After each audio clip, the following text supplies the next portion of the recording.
Question 47. Chairman, sir, the answer is laid on the table of the House. सवाल पूछिए।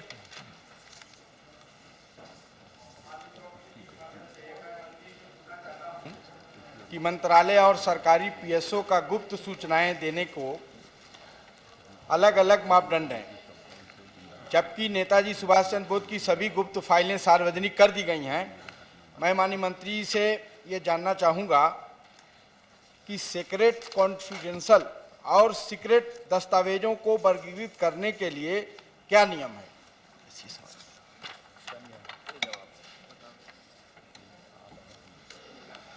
The Chairman, sir, the question pertains to the Commonwealth Human Rights Initiative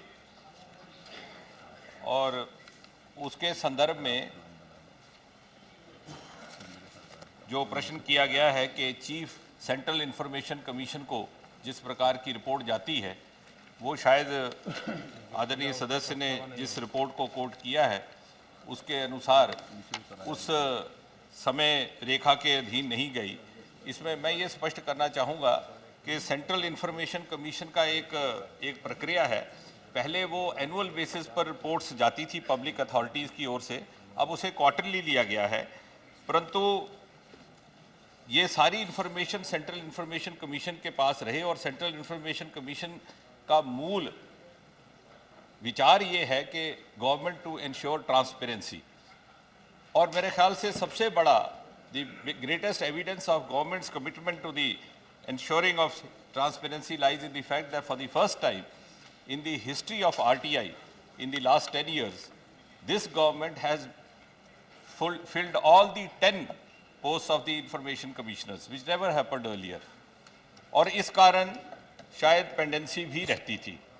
Not only that, in the Department of Personnel itself, we have a grievance cell, where now we have started monitoring on weekly basis, and even on the basis of the figures which I calculated last evening, in the 5 working days, our disposal of grievances has gone up to as much as 84%, and we are personally calling the complainants at random to verify the level of satisfaction. इसके अतिरिक्त ये कहना उचित नहीं होगा कि किसी तरह से पारदर्शिता में कमी है, बल्कि रिस्पांस बढ़ गया है। और इसमें एक बात ये भी जोड़ दूं आपसे एक क्षण लेके कि पिछले जब ये सरकार सत्ता में आई उससे पहले on an average the number of grievances recorded per year was 2 lakh, now it is 6 lakh, 3 गुना बढ़ गया। और the honourable chairman will be interested to hear and appreciate this is for your kind consideration sir, कि एक पत्रकार ने ये कहा कि क्या मोदी सरकार के आने से शिकायतें बढ़ गई, तो हमने आप ही के प्रेरणा से उत्तर दिया गालिब के शब्दों में कि जब तवक्को ही उठ गई गालिब, क्यों किसी का गिला करे कोई।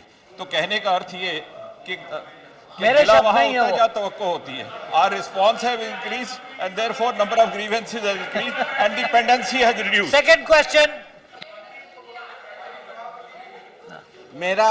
मेरा जो क्वेश्चन है उस क्वेश्चन का जवाब तो मंत्री जी ने दिया नहीं, वो गालिब का शेर सुना रहे हैं। बहरहाल बैठ जाइए प्लीज, आप बैठ जाइए भाई। आप कुछ और बता रहे हैं। नहीं, सवाल आपका नहीं है, उनको सवाल पूछने।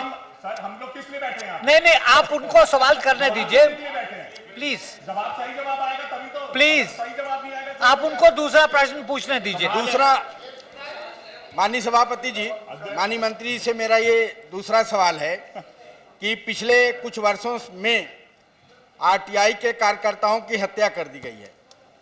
मैं माननीय मंत्री से ये जानना चाहता हूं कि पिछले 3 वर्षों में कितने आरटीआई के कार्यकर्ताओं की हत्या की गई और सरकार आईटीआई कार्यकर्ताओं की सुरक्षा के लिए क्या कदम उठा रही है। Thank you. क्या उसके परिवार को कुछ मुआवजा देने के पे भी विचार हो रहा है या नहीं? Thank you. सभापति महोदय, वैसे तो इसका सीधा इस प्रश्न के साथ संबंध नहीं है कि कितनी हत्याएं की गई हैं। आपका प्रश्न आरटीआई के साथ संबंधित था और उसका संबंध अलग एक कानून के साथ है और उसको लेकर के विसल ब्लोअर इत्यादि वो भी सदन के ज़ेरे गौर है, अभी वो कमेटी के पास गया हुआ है, उसके साथ मैं इसको नहीं जोड़ूंगा। परंतु आपका जो पिछला प्रश्न था कि शायद पर्याप्त उत्तर नहीं दिया गया, मैं आंकड़ों के आधार पर उत्तर दे रहा हूं। आज एविडेंस बेस्ड एरा है। 79,000 reduction in the number of RTIs filed over the last 2 years. And जब ये सरकार सत्ता में आई थी तो हमारे पास 36,000 अपील्स एंड कंप्लेंट्स, शायद आपको उसका डिमार्केशन पता होगा, ये आप ही के उत्तर का है। देखिए, today we talk in figures. अब ये नहीं कह सकते कि मंत्री नहीं जानता और मैं जानता हूं। I have the figures, you can count those figures. So 39,000 was the cumulative. It was the cumulative figure because of the lack of promptness on the part of the Information Commission, which we have activated, as a result of which this disposal has been expedited and even the number of RTIs has gone down. Thank you, Shri Rajesh Shukla. जी, मैं RTI पूरी तरह लागू हो, लोग उसका फ़ायदा उठाएं, और इस कानून को लागू करने के पीछे भी बुनियादी मंशा ये थी कि आम आदमी की जो शिकायतें और समस्याएं उनको कैसे उनका निराकरण हो सके, और मैं इन सब के साथ सहमत हूं कि इसको और अच्छी तरह लागू किया जाए। लेकिन सर, मैं एक सवाल मंत्री से जानना चाहता हूं कि क्या उनको संज्ञान है कि इसका ज़बरदस्त मिसयूज़ भी हो रहा है, लोग इसका जम के गलत फ़ायदा भी उठा रहे हैं, और लोगों ने कार्ड छपा रखे जैसे कोई डिजिग्नेशन हो आरटीआई एक्टिविस्ट, और इस तरह से लोगों को ब्लैकमेल भी किया जाता है, बड़े फायदे लिए जाते हैं, पैसे कमाए जा रहे हैं। ये रोकने के लिए क्या वो काम कर रहे हैं कि इस तरह की जो गतिविधियां, हरकतें, उनको रोका जा सके और सही कानून के जो असली मंशा है उसको पूरा किया जा सके? सभापति महोदय, आदरणीय सदस्य की चिंता उचित है और इस विषय को लेकर के इसका संज्ञान भी लिया गया है। And I am glad that cross the lines सबको इसकी चिंता है। अभी तक जो हमारे पास इस समय नियम हैं उसके अनुसार कुछ एक पेनल्टीज रखी गई हैं, जिसमें अधिक से अधिक 25,000 तक जुर्माना इत्यादि, परंतु आपकी बात हमारे ध्यान में आती है कि शायद कुछ और प्रावधान इसमें लाने की गुंजाइश रहती हो, जिसके ऊपर आगे चल करके चिंता की जा सकती है और उसका संज्ञान लिया जा सकता है। ठीक, थैंक यू। जी जी। श्री नरेश अग्रवाल।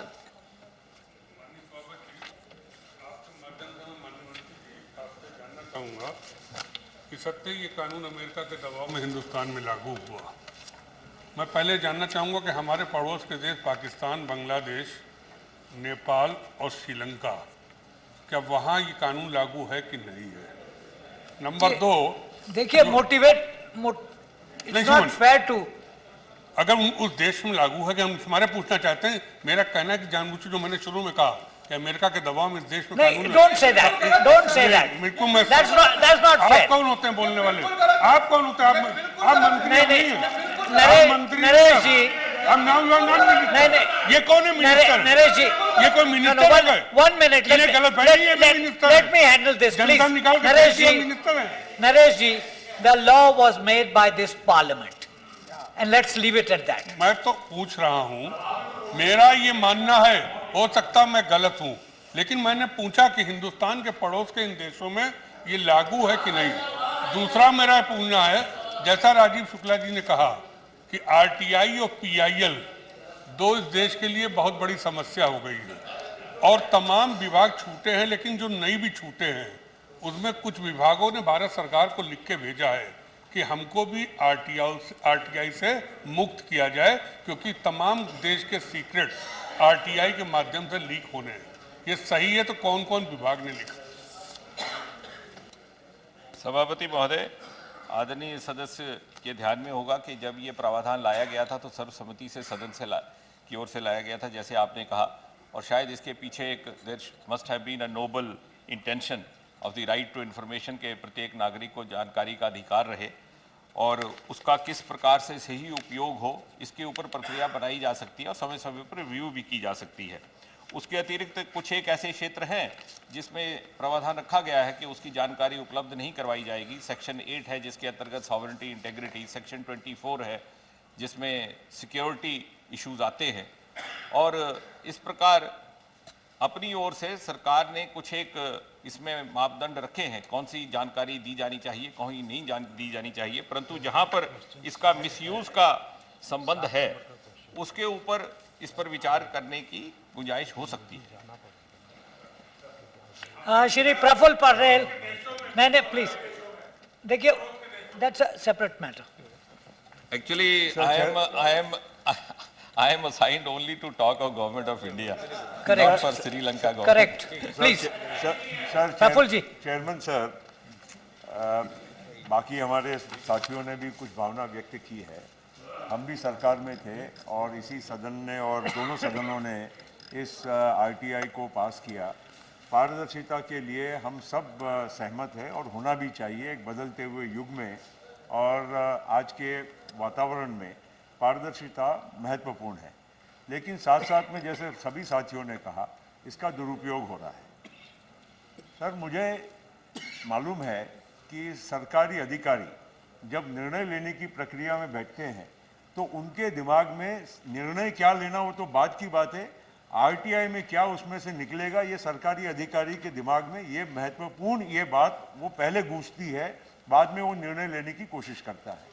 और ऑब्जेक्टिविटी खत्म हो गई है। इस बारे में कई बार चर्चा सरकार के भीतर भी, मुझे मालूम है, मैं ये नहीं कहना चाहूँगा कि किन से बात हुई, लेकिन सभी के मन में इसके बारे में चिंता, और एक कानून हमने बहुत जल्दबाजी में सवाल पास क्या किया है? इसके बारे में भी कहीं ना कहीं चर्चा हुई है। मैं ये पूछना चाहता हूँ सरकार से, जब आपने हमारी सबकी कई लोगों की भावना यहाँ सुनी है, क्या इस कानून में, क्योंकि कोई लोकस नहीं है साहब, कोई भी आदमी 10 रुपया भरा, कोई पनवाड़ी है, कोई चाय वाला है, उसने भी आज इस देश का मिसाइल किसने बनाया, What is the question?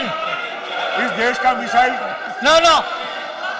Praful जी, उस भावना से नहीं पूछा, प्रफुल्ल जी, उस भावना से नहीं पूछा। नहीं, अगर प्रफुल्ल जी, अगर we don't need गलती a से भी lecture on व्यंग्य this. में बोला गया है तो What is your question? Please ask your question. Sir, again, let me say. No, Sir, no disrespect deviations. to Honorable Prime Minister. It's an honor. No deviations, But- please. But he has become a Prime Minister now that he has to answer to somebody else. What is for that your something question? नहीं sir, Then please ask your question. कोई भी व्यक्ति आज बिना locus, आज कोई भी अधिकार के इस अधिकार से, माहिती के अधिकार से वो चाहता है कि मुझे मिसाइल प्रोग्राम या कोई और बड़ी बात, मुझे इसके बारे में, कोई इंटरनेशनल रिलेशंस के बारे में, कोई सीक्रेट डॉक्यूमेंट्स के बारे में अगर जानकारी चाहता है तो there must be some restriction, that the locus of a person Is that a has to suggestion be or a established. question? So my question is the government willing to consider even a amendment or a change in this act so that it becomes more objective and practical? Chairman sir, the honorable member's concern is well taken. This will be kept in mind.